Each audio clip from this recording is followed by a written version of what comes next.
believing in God. We will take a brief look at the three historical influential arguments presented in your textbook. Keep in mind that not everyone who believes in God believes because of these arguments, or even because of any arguments at all. Logical reasoning is not the only path toward belief in a deity, as we will soon see.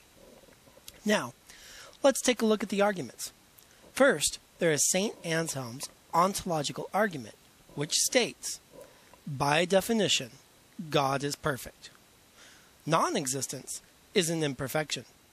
Therefore, to conceive of a God that is perfect in every way, it is necessary to conceive that he exists.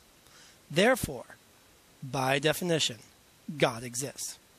If this sounds familiar, it may be because Descartes uses a version of the ontological argument when arguing that God is an innate idea, back in chapter 2. Next up, we have the cosmological argument from St. Thomas Aquinas, which argues, every event in the world is caused by some other event. Either the series of causes and effects stretches backward into infinity, or there was an original cause that was not an effect of some earlier event. An infinite series of causes is impossible. Consequently, the universe must have a first cause, and that first cause is God. Finally, let's take a peek at the popular teleological argument. This argument is also known as the argument from design, or as intelligent design theory. Thinkers like Aquinas, Cicero, Voltaire, and Robert Hooke have all used versions of this argument. We'll take a look at a version used by William Paley, which says, if you found a watch while taking a walk through the woods and examined it, you would infer that such an orderly and organized device must have been designed and created. It is unreasonable to think that a device like a watch is the product of chance or nature. In short, if there is a watch, there must be a watchmaker.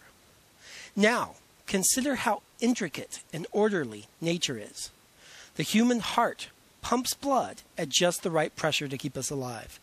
The earth is in just the right position to support life with the heat and light of the sun. In short, we have a creation. Therefore, there must be a designer, a creator, and that creator is God. The author of your textbook points out that these arguments may have more strength if they are combined, and people don't necessarily believe in God for only one reason. Still, even if you accept one or more of these arguments, none of them tell you which God or which religion to believe in. Regardless, each of these arguments has supporters and critics. In fact, David Hume, who we encountered in Chapter 3, criticizes all three of them.